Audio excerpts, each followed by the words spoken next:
extra cash in your bank account that you can do whatever you like with. Take a year off and keep it to yourself. You don't even need to tell the taxman, as it's totally tax-free. For another chance to win £36,000 in tax-free cash, text CASH to 63232. One entry costs £2 plus one standard network rate message, or text BONUS to 63232. 5 entries cost £5 plus one standard network rate message. You can enter online at gbnews.com/win. Entries start from just £2, or post your name and number to GB08, PO Box 8690, Derby DE1 9TT. UK only. Entrance must be 18 or over. Lines close at 5 p.m. on the 25th of October. Please check the closing time if listening or watching on demand. Good luck. Join me, Camilla Tominey, for a frank and honest discussion with those in power that cuts through the spin and gets to the heart of the issues shaping our nation. You haven't confirmed that you want to stand as leader, but you haven't ruled it out either. This report basically says that he's not fit to stand trial. Is he indecisive? Incompetent? I deliver the dose of reality Westminster needs. That's the Camilla Tominey Show at 9:30 every Sunday on GB News, the People's Channel, Britain's news channel. Welcome to State of the Nation, daily plunge into the stories shaping our country. I'm Jacob Rees-Mogg, and Monday to Thursday we bring you the insights, the facts, the truth about how our country is being governed. Because what happens in Downing Street matters down your street. Tune in to State of the Nation every Monday to Thursday, 8 to 9 o'clock. Only on GB News, the People's Channel, Britain's news channel. If you want your news to be straight talking... This is a nightmare for the Conservatives again. Down to earth. It's not just Nottingham where this is happening, is it? And most importantly, honest. Hard-working, middle-class taxpayers, they'll get their book thrown at them. Then catch me, Martin Daubney, Monday to Friday, 3 till 6 p.m. on GB News, Britain's news channel. Every Saturday, 10 till 12, we'll bring you all of the news that you need to know. We'll also remind you that there is so much to smile about. It's my favourite time of the week. I get to relax, enjoy some light-hearted stories, and let Ellie teach me about fashion too. That's Saturday Morning Live, every Saturday, 10 till 12. Only on GB News, Britain's news channel. In the GB Newsroom, we bring you the news as it happens. With our team of dedicated journalists across the UK, we're ready to keep you up to date with what's happening every half an hour, every single day.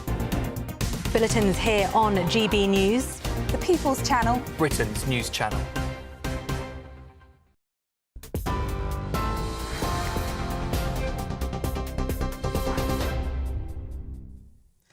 Good evening, it's 6 o'clock. I'm Lewis Mackenzie here in the GB Newsroom. So Keir Starmer's facing fresh turmoil as his Chief of Staff, Sue Gray, has resigned. Her exit follows reports of tension in Number 10, including with the Prime Minister's chief advisor, Morgan McSweeney, who's now stepping in to replace her.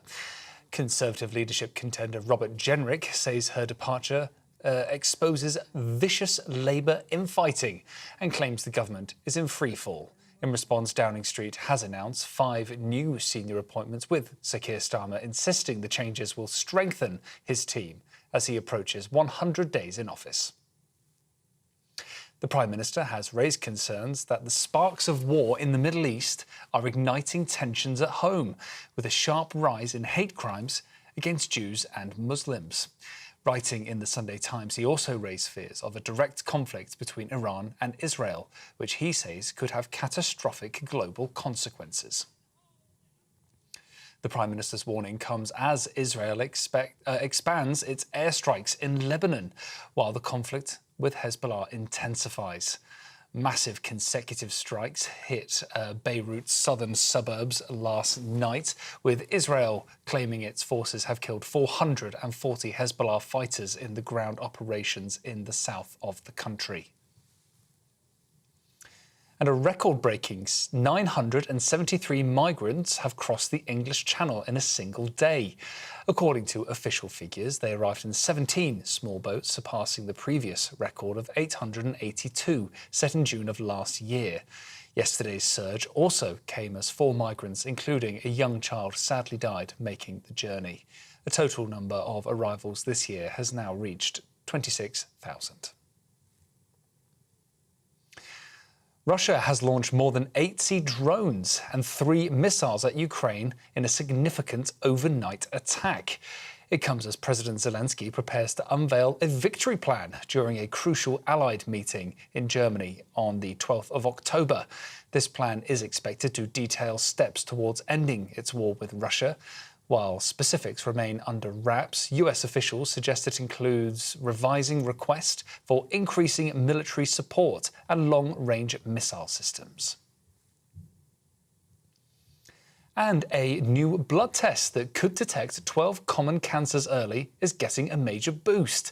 That's thanks to £148 million worth of investment in cutting-edge medical technologies.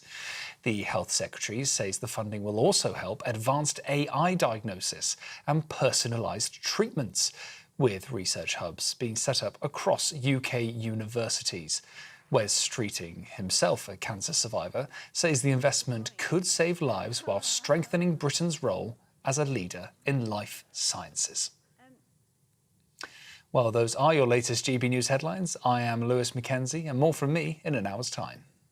For the very latest GB News direct to your smartphone, sign up to News Alerts by scanning the QR code or go to gbnews.com/alerts.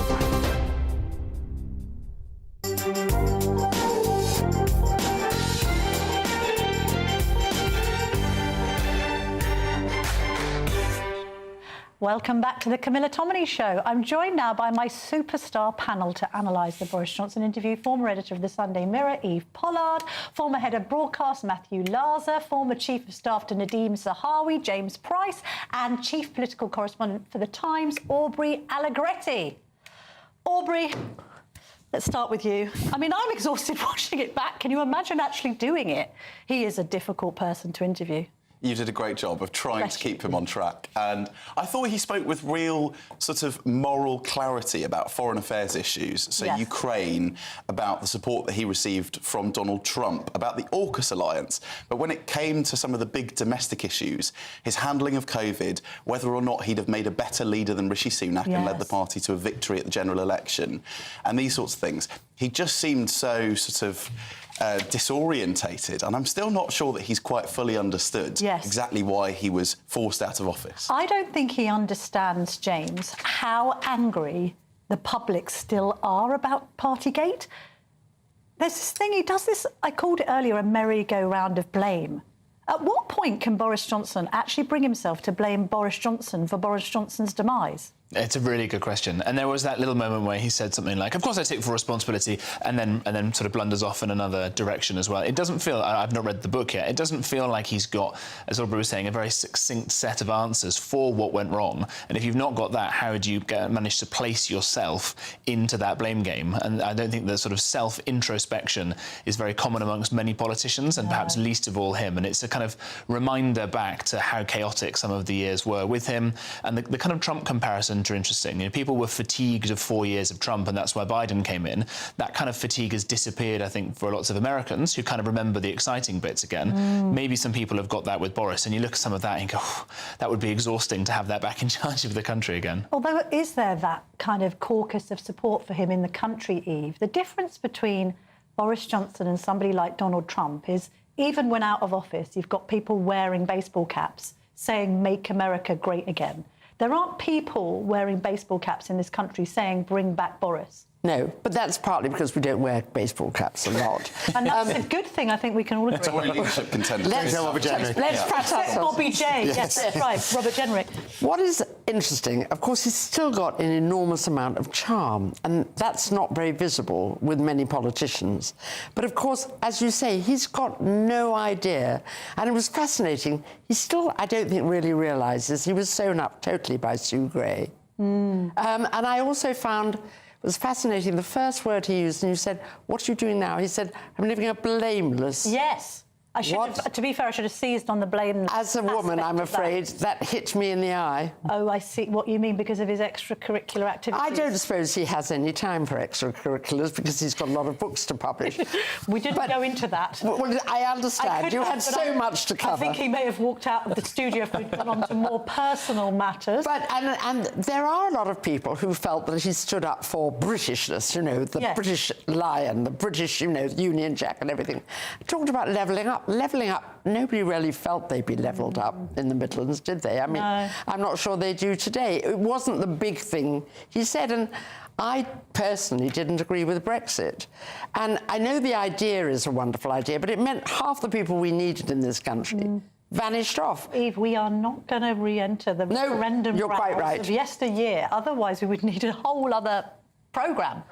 But, Matthew, as our resident lefty here, response to the Boris bluster. Well, I think, from what everybody said, I would sum that up as, I agree with much of what everybody said, I'd sum that up as Fantasyland. I think he's still living in Planet Boris, which bears very little relation to the truth and very little relation to what the British people feel about his time as Prime Minister. I mean, I think the key thing for me was he wouldn't take responsibility. The only thing he basically said that he did wrong was not, as you say, hugging Tory MPs, not communicating properly with his own backbenchers, not taking responsibility for what went on in Downing Street, whether or not he was individually holding a slice of cake, but we know we know that things went on his watch, and it's a good leader takes responsibility, and I think people watching that will realise why he isn't Prime Minister, and that's because he lives in a world of his own. I mean, that lack of grip at number 10 that I mentioned to him, Aubrey, I mean, I thought one of my harshest lines is when I say maybe you're just not Prime Minister now because you weren't a very good Prime Minister. And I think it was the moment where he showed the most contrition,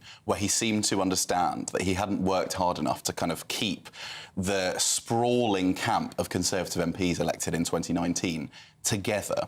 And you kept asking him about reform, and he kept sort of batting away those questions, saying, well, they were basically polling at 0% at the time. And it's so interesting to reflect on the criticisms of him when he was in Downing Street. On net zero, he was one of the biggest advocates for it, and yet that was Reform's arguably sort of first argument against the Conservatives. On migration, it rose to record high levels under Rishi Sunak, but it was certainly still very high under Boris Johnson post-Brexit as well. And I think we sort of forget that actually the Conservative coalition was fracturing during his premiership. Boris Johnson lost 3 by-elections to the Liberal Democrats. He was not sort of soaring high forever in the polls. There was that fantastic moment where he got a real sort of vaccine bounce in April 21, but after that it really dissipated, and I don't think he ever quite realised that that really was his fault. Yeah. Also, this lack of responsibility for the Tory-geddon that we witnessed in the summer. Yeah. I mean, James, on one hand, you could say, well, he's such a brilliant politician because he's such a big tentist. On one hand, he's a Brexiteer. On the other, he's literally Ed Miliband's long-lost twin brother on net zero. What a wonderful combination of righty and lefty. But then that's part of the reason why it all went wrong, isn't it? Well, you can be so open-minded that your brain falls out, right? And I think this is part of the problem that you've got here, which is that what does Boris Johnson really believe in? And that was the big problem before his election as leader and then as Conservative Party, leader of the party and then as Prime Minister. What did he really believe in? He seemed to agree with the last person to be in the room with him, which is caused a lot of that shopping trolley analogy from Dominic Cummings. Dominic Cummings, we definitely know what he believes in because he writes great long blog posts about it. And I happen to read those? I've read them all. Right. I happen to think that he needs. You've read them, so we don't have. Whilst he needs an editor, I think he's right about everything. But Boris is unmoored and unrooted from a lot of this ideology, and so we've just come off the back of the Tory Party conference and the campaign to be his successor, but 3 or whatever it is. You've got Kemi Bader not talking about Conservative philosophy and first ideas. You've got Rob Jenrick with a really well thought out set of ideas about what the state needs to be reformed into. All these interesting ideas going on. Does Boris seem like he's across any of that or interested in any of those conversations? Not really. I mean, when you said about blamelessness being a problem, controversial thing to say, also obscurity, Eve. Does this strike you as a man who wants or enjoys or craves obscurity? No, but the terribly sad thing is there is something about Boris that people like. I mean, you talk to people in other embassies he's been to, you talk to people in Ukraine, they all think he's wonderful.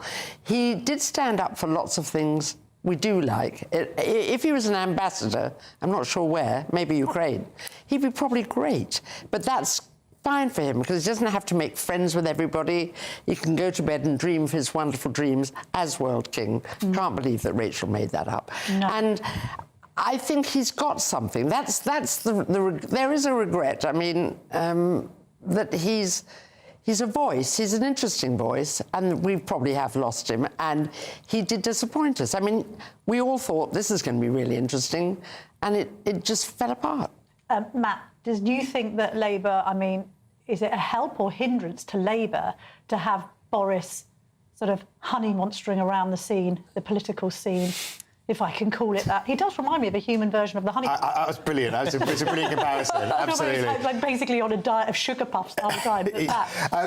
So I think it does Labour. I think having Boris back on the scene is a great boon for Labour. I think it takes the heat off Labour's own problems over the last couple of weeks. Distraction. Absolutely, it's a good distraction, and also it reminds you of the chaos because it wasn't just the chaos of changing prime ministers. It was the chaos whilst Boris was prime minister. This is, we say, complete split personality between, are we going to wake up and find it's kind of, tough Boris, right-wing Boris, or is he net zero, woke, pro-mass migration Boris? So it just reminds of the absolute inconsistency that we had under the Tories, as well as personnel, but in terms of policy. It does highlight, however, how boring Keir Starmer is by comparison. Well, yes. I don't think when, and I hope it's not for many years to come, you do the Keir interview. To be honest, just because I think that bigger political characters are better for copy. They might not be better for the country. Absolutely, I think that's absolutely right. Look, Boris is a big character, but watching the interview, you just remind you how bumbling he is. And you don't want that in a Prime Minister? I know, you do indeed. So you need somebody who can speak straight. And I did interrupt a bit, but by the way, ladies and gentlemen, that's because I needed him to answer the question. Anyway, coming up next, we're going to be looking at the COVID legacy of Boris Johnson and delving a little bit more into that aspect of the interview. Don't go anywhere.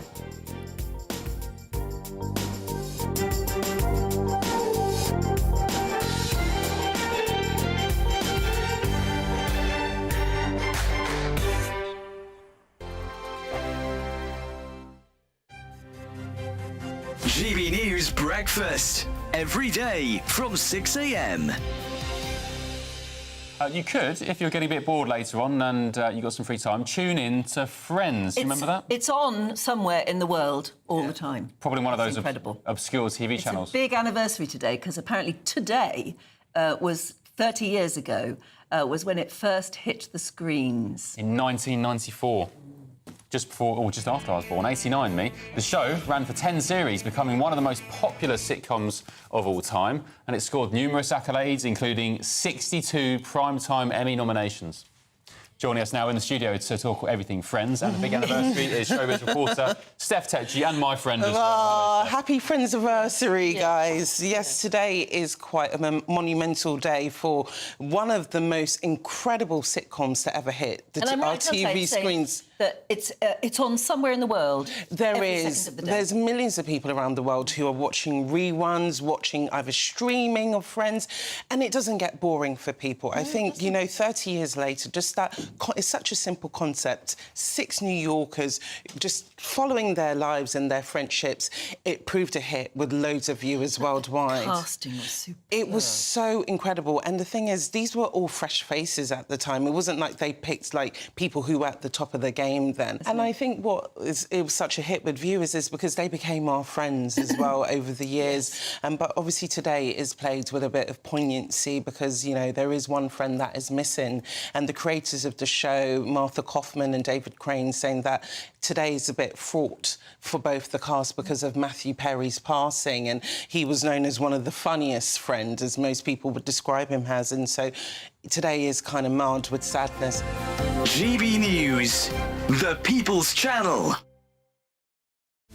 This is Britain's Newsroom, where your voice matters. It's just astonishing. With expert analysis and honest opinion, we don't just keep you informed. We bring you unique perspectives you won't see anywhere else. Can't argue with any of that. When the news happens, it happens here. On Britain's Newsroom, weekdays from 9:30 a.m. Only on GB News.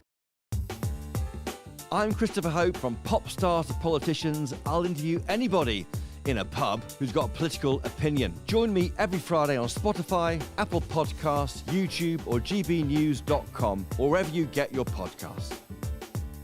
This is GB News, the People's Channel.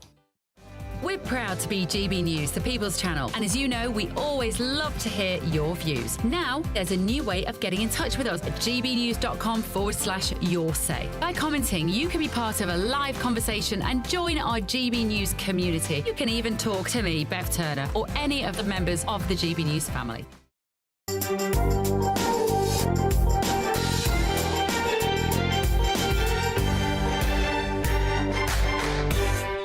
Welcome back to the Camilla Tominey Show. You might have noticed we've taken over Michael Portillo's show to analyse Boris Johnson's interview.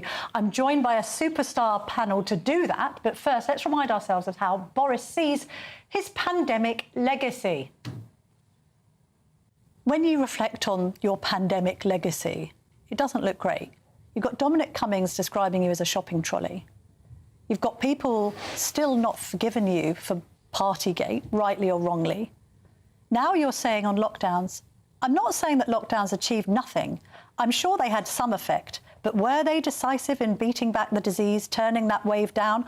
All I can say is I am no longer sure, which all sorts of amounts to you having mismanaged this pandemic quite badly. No, well, on the contrary, I would say that actually, if you look at what we did in that period and beyond, it was absolutely outstanding. We haven't just got Cummings's analysis of it. We've also got Sir Graham Brady. He's come out with his own memoir. He's saying at 1 minute you were sort of cursing the 2 metre rule. The next you were asking him, as he was a COVID sceptic, how many people would you let die? But I think both things are Camilla, totally consistent. It sounds as if you you weren't decisive enough because you didn't know yourself, and therefore that's where the shopping trolley analogy comes from. Well, I totally reject that because that's total nonsense. Because any sensible we had two massively conflicting objectives. And it was absolutely irrational to try to hold. So unfair. Complete nonsense. Because I mean, we had to take. If you want examples of decisive action and getting things done, then look at what actually happened once the advisors that you mentioned had left Number 10, and we began the vaccine rollout. Yes. I mean, it's difficult because. On one hand, I think we can all sympathise with how much of a hospital pass, pardon the pun, he was handed, OK? He comes into power on the back of an 80-seat majority. There's a part in the book where he goes, you know, if you had said to me in January 2020 of all the things I had to worry about, it was a bat-related flu from Wuhan in China, I would have said you can strike me down with a feather. So we get that. But there's no real cogent defence to the shopping trolley analogy. You're shaking your head, Matt. Yeah, no, there isn't. Absolutely. You're completely right. I mean, it's extraordinary. It's one thing to say that you were hit by events, but it's another thing to not be able to put into words what your actual coherent response to those events were. And so, you know, it's not clear. The problem with Boris is he tries to have it, as we know, to have his cake and eat it in every sense.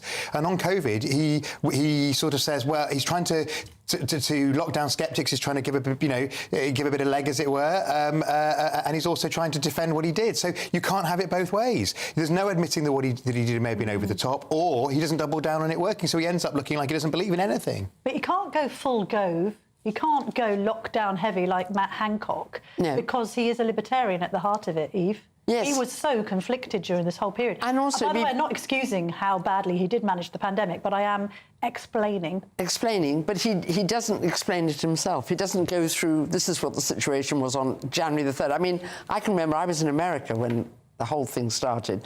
And I remember watching, they were all going towards Cheltenham that Saturday. Yes. And I remember shouting, stop people travelling now. Stop, you know, you could...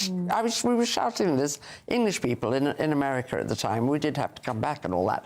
But it was slow. It was unsure. But then the inquiry's going to look at whether we should have shut down harder and sooner. Yeah. And actually, he's talking about the two-humped camel curve, which suggested that, to a certain extent, lockdowns worked. But if you compare our result with Sweden's and all the rest of it, there's not now much in it, with the benefit of hindsight, James. But, I mean, to say that nobody was partying during Partygate, I should have been a bit more robust there. I should have said, hang on a minute, there were some parties where there was wine up the walls. They were partying the night before Prince Philip's funeral. So look, I was in government at the start of COVID coming through, and in some of these early meetings when you've got these people you'd never met before coming in and saying this is going to be so terrible, reasonable worst case scenario, 500,000 people dead really soon, we're going to have to be running crematoria 24/7 to burn all the bodies, and we're going to have to relax. You know, we ended up relaxing the rules that had been put in place for Harold Shipman that required multiple doctors' signatures because you're going to need doctors just rubber stamping things. You know, it was properly apocalyptic, and so the idea that someone fresh-ish into government, 6 months in as PM and only just with a new mandate, would be able to say no to any of this stuff. Let's take a longer look and be like Sweden or the rest of it and go against all the kind of scientific establishment stuff. I've got loads of sympathy for Boris on that. And again, I think that you mentioned the inquiry that's going on feels more and more like a blame game than actually trying to get to the truth of any of it. But as Matthew says, is Boris particularly interested in getting to the truth of this? Has he come up with, put his finger on exactly what he should have done better in different ways so that we can learn for the future? I'm not so sure. I've even got sympathy for some of the people in Number 10 who were, you know, drinking at their desks, frankly. I wasn't at any of these parties. I'd left government at that point. You know, it was incredibly stressful, and talk to friends who were in there. You know, you've got the whole weight of the world on your shoulders, but you just can't get away with doing, you know, the kind of activities that came out. Aubrey, was this following of the science just a massive buck-passing exercise for a Prime Minister who couldn't make his mind up? I think the extent to which that is demonstrated most clearly is looking at, most people won't remember this, but winter 21, when there was talk about whether or not there would be another lockdown. And instead we had what was called kind of Plan B, where people were slightly discouraged from going to Christmas parties. And in fact, you had this slightly strange spectacle of Rishi Sunak, who was then the Chancellor, flying back from California because he feared that the government was in such disarray and that Boris Johnson was about to announce a lockdown when he thought the economy sort of wouldn't need it the most.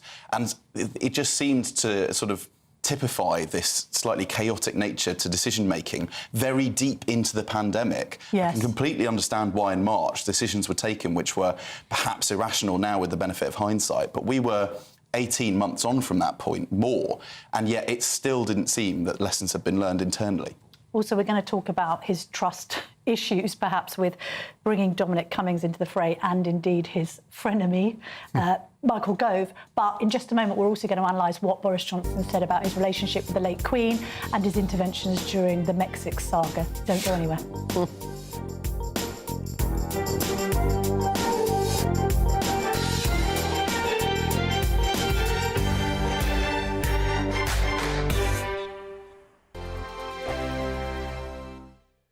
Good evening and welcome to your GB News weather update from the Met Office. As we go ahead into Monday, the rain should be clearing, then sunshine and showers for many of us before turning colder later into the week. So the unsettled conditions are all to do with this area of low pressure out towards the west and these fronts driving cloud and rain. So there could be some early evening sunshine towards the southwest, but otherwise cloud and rain continuing to move its way north and eastwards, affecting much of Scotland to start Monday morning. Clearer skies behind that, turning drier. We'll still see a few showers around, but temperatures generally staying up at around 10 or 11 degrees. So it is going to be a damp and gloomy start across Scotland. We've got outbreaks of rain persisting. This will gradually move its way northward. We've also got a strong easterly wind as well, giving a chilly feel to start the day. Cloudy conditions remaining across Northern Ireland with some showery outbreaks of rain here and pushing into northwestern parts of England. Further towards the south, hopefully waking up to some brighter skies, but also there are going to be some showers around. So that band of rain across Scotland will gradually move its way northwards, affecting much of Orkney and Shetland. Otherwise, it's a case of sunny spells, scattered showers. Some of these could be heavy, containing the odd rumble of thunder, perhaps emerging to give some longer spells of rain at times too. But where you do dodge the showers, we'll see temperatures rising up to 17, possibly 18 degrees towards the south, but unpleasant towards the north. Further spells of heavy rain moving their way northwards across Northern Ireland and into Scotland, and then towards the south through Tuesday, another cluster of showers. Again, could be on the heavy side. Some places may dodge these to see some sunny spells, and that continuing through Wednesday too. But as we go later on in the week, it is going to be turning colder from the north. Bye-bye. I'm Christopher Hope. And I'm Gloria Di Piero, bringing you PMQ's live here on GB News. Whenever Parliament is in session on a Wednesday at midday, we'll bring you live coverage of Prime Minister's questions. We'll be asking our viewers and listeners to submit the questions that they would like to put to the Prime Minister, and we'll put that to our panel of top politicians in our Westminster studio. That's PMQ's live here on GB News, Britain's news channel. Welcome to State of the Nation, daily plunge into the stories shaping our country. I'm Jacob Rees-Mogg, and Monday to Thursday we bring you the insights, the facts, the truth about how our country is being governed. Because what happens in Downing Street matters down your street. Tune in to State of the Nation every Monday to Thursday, 8 to 9 o'clock. Only on GB News, the People's Channel, Britain's news channel.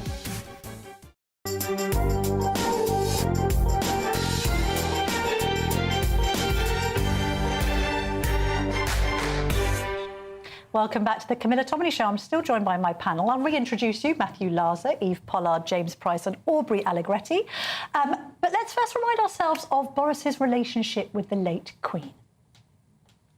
Did you have a bit of a testy relationship with King Charles? Did you get on with the Queen and Prince Philip a bit better than... No, I think, look, I mean, what's certainly fair to say is that I used to see the Queen every week. Yes. And that was one of the great, great joys of the job, because it was kind of free psychotherapy. Yeah. And there was no confession so appalling.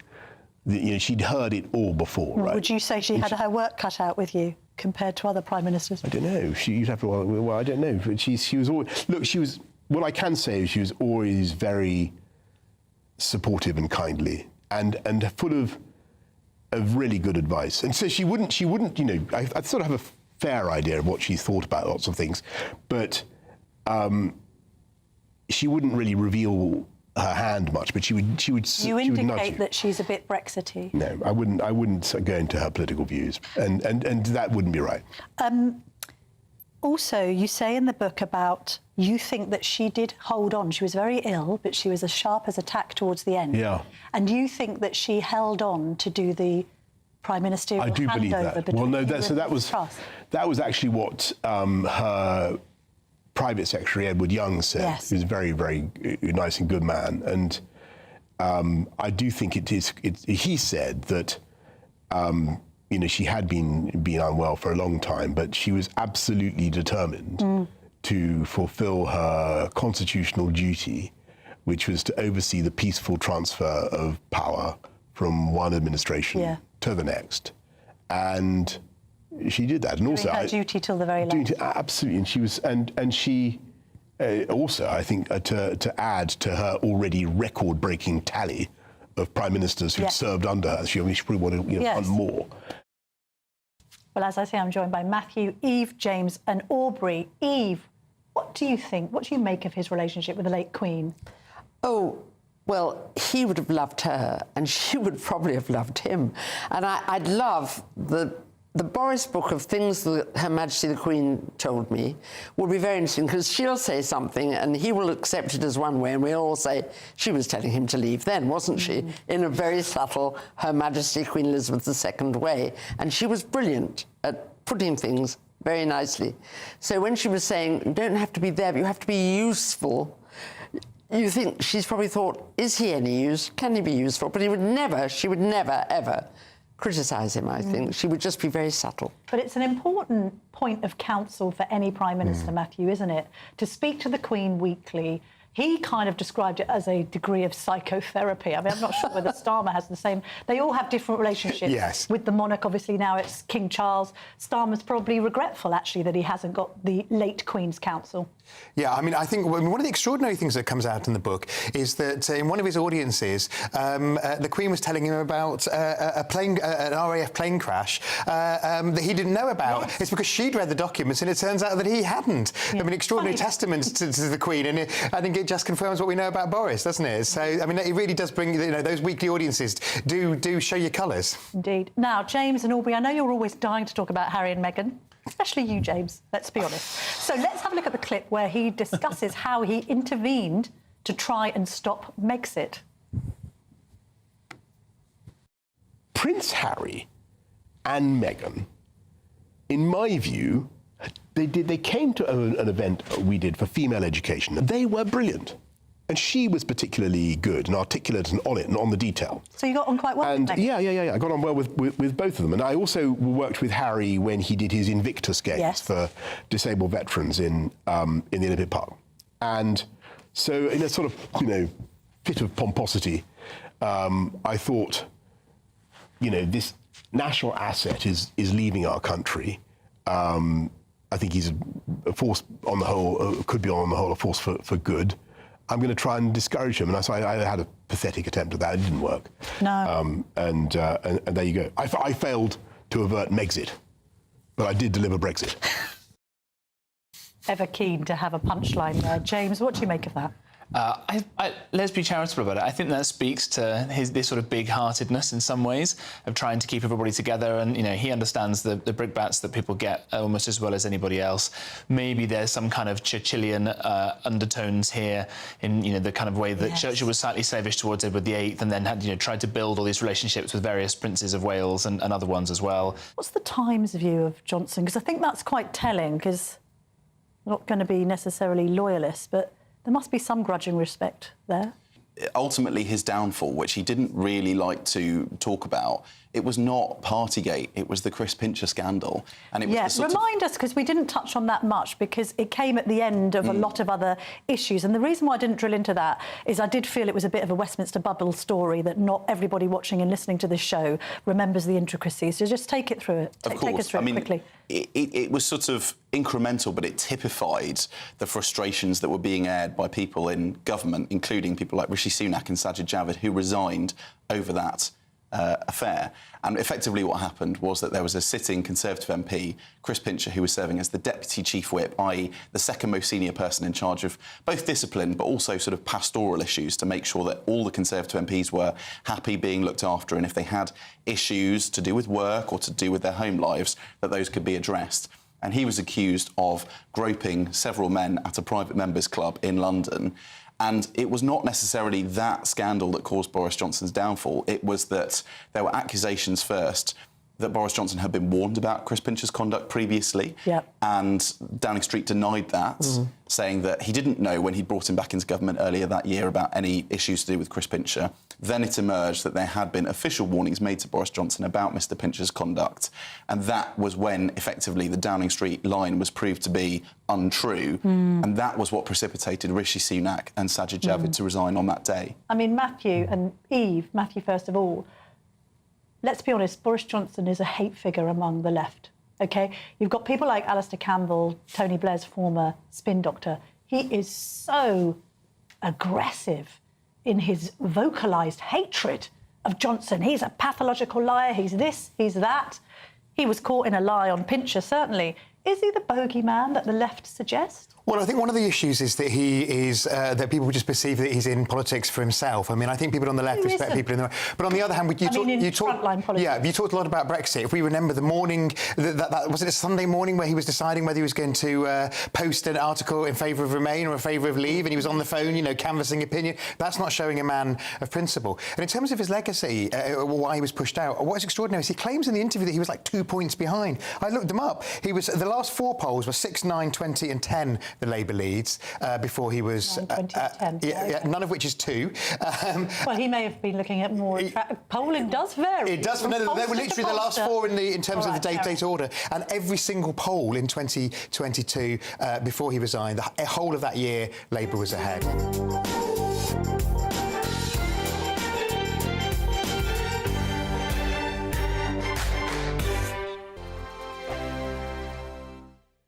Sunday with Michael Portillo from 11, only on GB News. Founded in 1990 in Knightsbridge in London, the Beverly Hills Bakery offers some of the finest American baked goods in the United Kingdom. Beverly Hills Bakery has delivered gifts to all the UK Prime Ministers of the last 20 years, with, I think, the exception of Sir Keir Starmer so far, and provided gifts for the royal family and for royal births. As we near the 35th anniversary of the bakery, I'm joined by the owner and head pastry chef, Rosa de Souza and Manuel de Souza, who is the director of the Beverly Hills Bakery. How marvellous to see you both. Welcome to GB News. Thank you for inviting us. So, why has this formula worked? Why did London need a Beverly Hills Bakery? What we do is we're a bakery, but underlying it's actually a gifting experience. Right. So this is an alternative to flowers. So in terms of concept, that has maintained its originality despite going on for 35 years. And in fact, what I do is I often ask myself, why is it going strong? To remind myself to focus on those things that we need to focus on.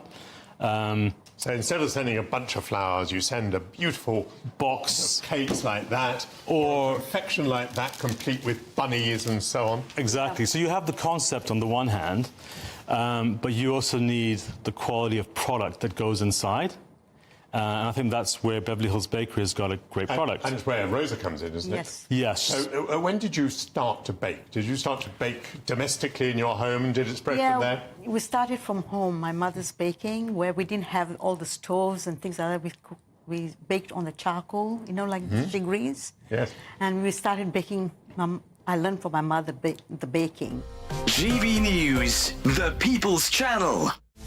This is Britain's newsroom, where your voice matters. It's just astonishing. With expert analysis and honest opinion, we don't just keep you informed. We bring you unique perspectives you won't see anywhere else. Can't argue with any of that. When the news happens, it happens here. On Britain's newsroom, weekdays from 9:30 a.m. Only on GB News. Every Saturday, 10 till 12, we'll bring you all of the news that you need to know. We'll also remind you that there is so much to smile about. It's my favourite time of the week. I get to relax, enjoy some light-hearted stories, and let Ellie teach me about fashion too. That's Saturday Morning Live, every Saturday, 10 till 12. Only on GB News, Britain's news channel. If you want your news to be straight talking, this is a nightmare for the Conservatives again. Down to earth. It's not just Nottingham where this is happening, is it? And most importantly, honest. Hard-working, middle-class taxpayers, they'll get the book thrown at them. Then catch me, Martin Daubney, Monday to Friday, 3 till 6 p.m. on GB News, Britain's news channel.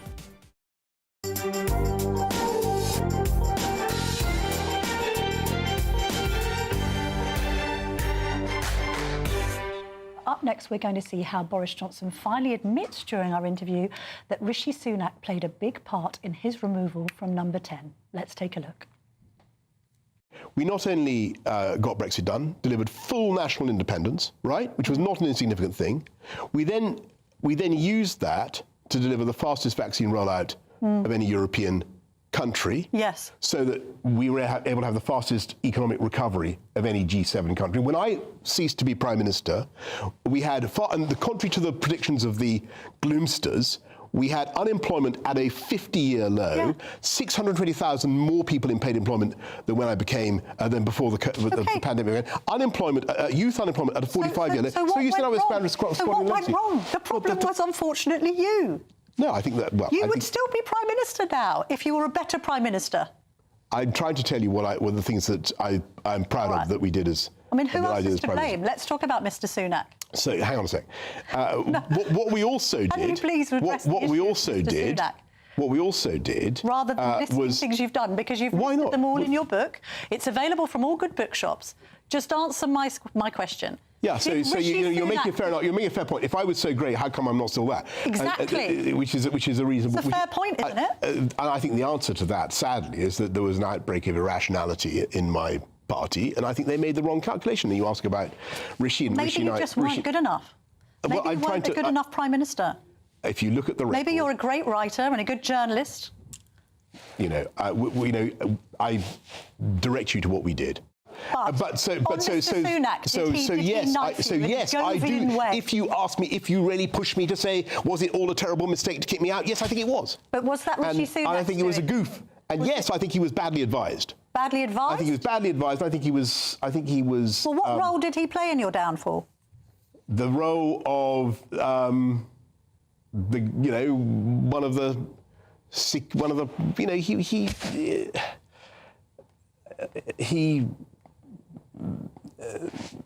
he was a close colleague and friend who turned on me at a particularly critical time, and I thought it was a mistake. It was worse than a crime. It was a mistake, and so it proved. So you think if you were still in power, you'd have won the last general election? I think we would have. I think we would have had a very good shot. Yes, I think we would. I mean, as I just remind you, we were only a handful of points behind in the polls. Nothing like the huge gaps that opened up, and reform, which is we were discussing earlier, yes, was on zero. Whew. Well, I'm joined by a superstar panel to analyse that. Matthew Laza, Eve Pollard, James Price and Aubrey Allegretti. Thank you for remaining with me this morning for this Boris bonanza. James, I mean, you were close to power because you were advisor to Nadhim Zahawi, who's a very close ally to Boris Johnson and actually close to Rishi Sunak. What was the nature of the breakdown of the relationship between the Prime Minister and his Chancellor? I mean, you can see there, I think that's definitely the best bit of the interview, where he's sort of lost for words. Is he going to say the things he really wants to say and kind of twist the knife in? And these kind of psychodramas between Prime Ministers and Chancellors, I mean, we've seen them all before. Blair and Brown, we've seen lots of these other ones. And it only really, I think you can get a successful government really when they're really close to one another. And look at Cameron and Osborne, I think they worked hand in glove with each other. Because, you think about it, you go into the Cabinet room with the Chancellor, you've got the whole 2,000 Treasury civil servants with all the analysis you want, and the PM has maybe one or two people with him. He wants to do stuff and spend things, and the Chancellor is there to say, no, you're not allowed to. So there's already that kind of inherent tension in there. And I've got some sympathy with Boris, thinking that Rishi, at a crucial moment, turned around and knifed him. There were times where all the other members of the Cabinet would come out and tweet support for Boris and something, and Rishi wouldn't for many, many hours. And you obviously knew that he was there umming and ahhing. Am I going to resign now? Is that best for me or not? And so I've got a lot of sympathy. I actually found Rishi's original resignation letter still left in the photocopier in the Special Advisor's office in the Treasury, because we went in and succeeded after them. I've got that at home that maybe I'll auction off at some point. Put that up in the Price toilet. Aubrey, do you think that Sunak knifed him because he himself at that point had an eye on the premiership? I think it's probably fair to assume that Rishi Sunak reached the end of his tether and decided that that was the moment at which it was most advantageous for him to resign. I think he knew that there would be others that followed suit behind him. But I think ultimately Boris Johnson is displaying an incredible amount of revisionism about what would have happened if he had stayed in post. Again, you cannot sort of forget these facts. Boris Johnson was under investigation for lying to the House of Commons about Partygate, an inquiry that eventually precipitated his resignation to head off a suspension from the House of Commons that almost certainly would have involved a by-election. Now, like we just said, he'd lost several by-elections. The sort of personal animosity against him was so high at that point that I think he would have struggled to hold on to his seat. Yeah. We would have been in this incredible situation, and I just think it would have been hard for him to hold on. I mean, asked him about Uxbridge. He said, I would have won Uxbridge. Maybe he would have with the LTN thing and the kind of adverse response to some of Sadiq Khan's eco measures. Matthew, I mean, one of the reasons why people deserted the party was the successive prime ministers was Liz Truss. If Boris Johnson had remained in place, we wouldn't have had Liz Truss, we wouldn't have had the disastrous mini-budget, we wouldn't have had Rishi Sunak, an unelected prime minister that people couldn't really believe in. We've now got a situation where Nigel Farage of Reform is saying he's going after Labour voters. He wouldn't be able to say that, not least in the Red Wall, if Boris Johnson was still Conservative leader. Well, it would be much harder, but I think if Boris Johnson was still Conservative leader and migration was at the levels it is, I think he would be. I mean, I think one of the things that was interesting about the interview was how he wouldn't accept responsibility at all for the fact that net migration went up, obviously excluding COVID, after we left the EU. And it's been higher in the last years of the Tories than it ever was under any of the Labour governments. But it's not just the Prime Ministers. I think what sometimes the Tories forget is we've had not just 5 Prime Ministers, we had 5 different governing philosophies. Yes. You know, we had austerity, then under Cameron, squeeze middle under Theresa, cakeism, bit of everything from Boris, extreme Reaganomics from Truss, and then I'm not quite sure how you describe Sunakism, kind of managerialism, basically. Yeah. So that's 5 different approaches. It's not just like it wasn't just there was a personality difficulty or there was a slip. What direction is the country going in? Would he have done better than Rishi Sunak on July the 4th? I don't think so. I mean, I think they were both doomed, really. You're living in a country where the costs for everything are going up. I know that's true worldwide, but people just here feel they've been battened down, they've got less money to spend. You look at television viewing, you look at all sorts of things, you can see people not going out as much. Nobody can afford it. And all you know is that party had it. They'd had 14 years, and the world was saying enough. But then he says that then he's not to blame for that because it's Tory colleagues losing their nerve. I mean, he does make a point, doesn't he, about the Tories' unbelievable ability to stab themselves, not just in the foot, but in the face. What is wrong with these people? And pretty publicly, too. But he obviously had no control. He could not phone somebody up and say, I hear you're going to do this. Please don't. It will help nobody. Come and see me. You don't feel he ever did those sort of things. Brief word. What's wrong with the Tories, James? Oh God, we haven't got long enough for that. Well, but Matthew's point there is exactly right. You know, what does the Conservative Party believe in? Conservatism is a much richer, deeper tradition, and alongside the kind of classical liberalism of Margaret Thatcher as well. You throw that into the mix. It's the best, I think, combination for the country. Yeah. But when it's this kind of reheated cakeism, as you talked about, or whatever else, it's much better than socialism, even on its worst day. But we need to get to the bottom of what we actually believe in, which is why this Tory party contest now is running so long. Also, it's classic Johnson, isn't it? You know, there's no party discipline. At what point do you take vicarious responsibility for that? If there's no discipline in a newspaper, you blame the editor. Correct. If there's no discipline at this TV channel, you blame the CEO. Yeah. You blame the Prime Minister if there's no discipline in the Conservative Party. Shall we see what Boris Johnson said about his regrets at hiring Sue Gray to be the Partygate inquisitor? How about Sue Gray? Is she responsible for your demise? What did you make of her appointment as Starmer's Chief of Staff? I thought it was extraordinary, to be honest. But there you go. But look, but again, you asked me about mistakes I made. I shouldn't have appointed her and asked her to do that thing. And why? I mean, do you think that? She because it turned out what I didn't know, though, she'd already been approached to be the Chief of Staff of Ed Miliband, and who you're very close to on the net zero front. And he and I were at the same primary school. But Sue Gray, should she not have been appointed? Should she not have that role in Downing Street?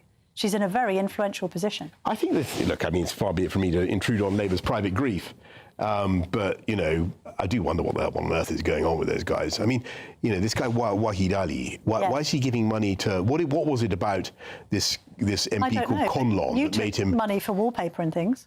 No, on the contrary, as soon as I knew that money going into what was then the ill-fated...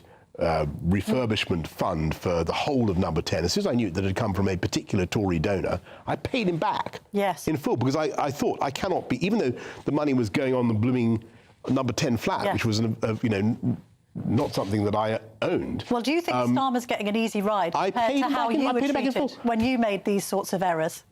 Is he getting off lightly with Donagate and freebies? I'm sure people were totally right to try to beat me up and, you know, whatever. That's politics. And look, I don't blame the Tory party for wanting to chuck me out if they thought that was genuinely, you know, that's what Tories do.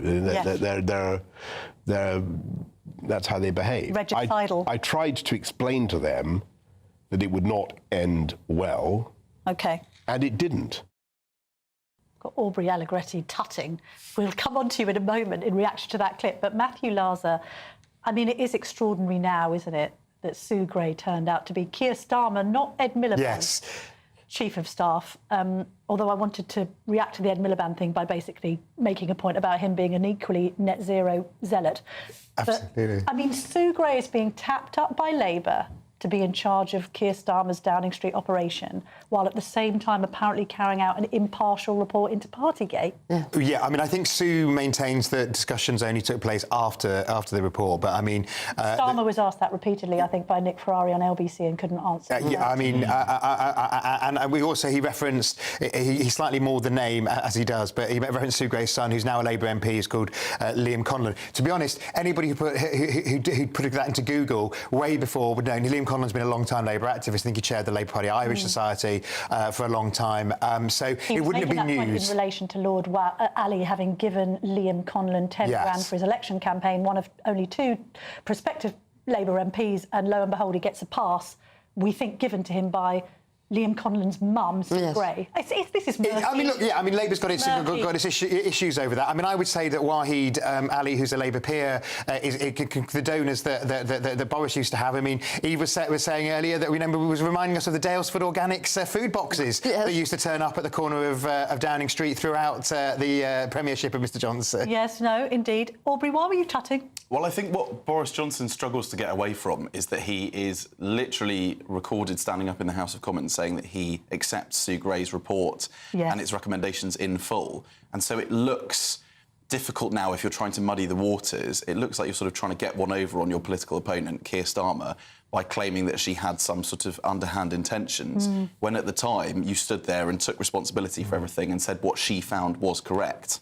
Also, unless I've got fuzzy memory syndrome, which probably likely after the week we've all had, the Sue Gray report wasn't as bad as everyone thought it would be, was it? No, I mean... that was the point, yeah. That was the point. I mean, we were expecting it could be worse. People were She expecting could have it to be got worse. full Harriet Harman and just taken him down to Chinatown. It was kind of all right. Right, I think that the broader problem with all this is that the Prime Minister is he's the First Lord of the Treasury, but he's also the Minister for the Civil Service. Now, if you accept someone like Dominic Cummings' analysis of the weakness of the British state, and I do, this idea that someone would call it the blob, and the fact that it's so damn difficult to get anything done. Right, and it's only COVID that, is so extraordinary that we managed to get things done, like the vaccine rollout, by ignoring all the main rules. If you're the Prime Minister and you're being frustrated that you're pulling these metaphorical levers and not being able to get the levelling up you want or not being able to get the change you want done, you're the only person who could do something about that. So if you've got these people who, lo and behold, turn out to be massive Labour supporters and now chiefs of staff, which doesn't surprise me in the slightest, you're the person whose job it is to kind of, to use a Boris phrase,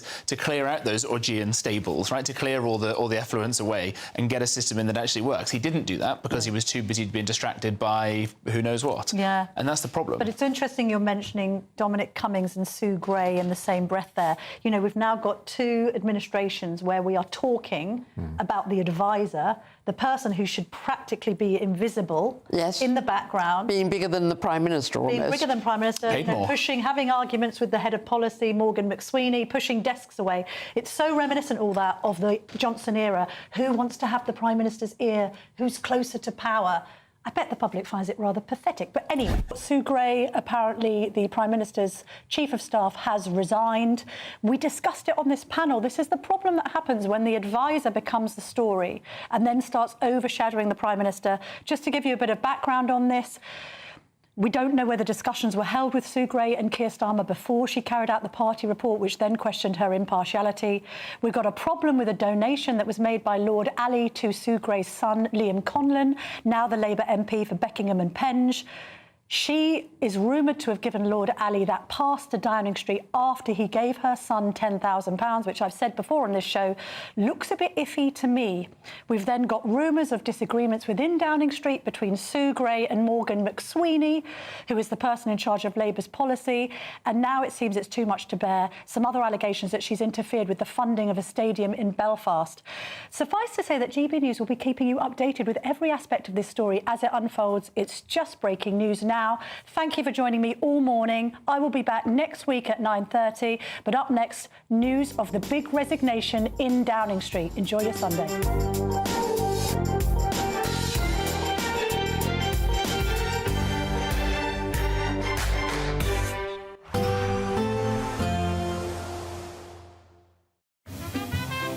Heavy showers first thing will be followed by a warm, cosy day. Boxed boilers, sponsors of weather on GB News.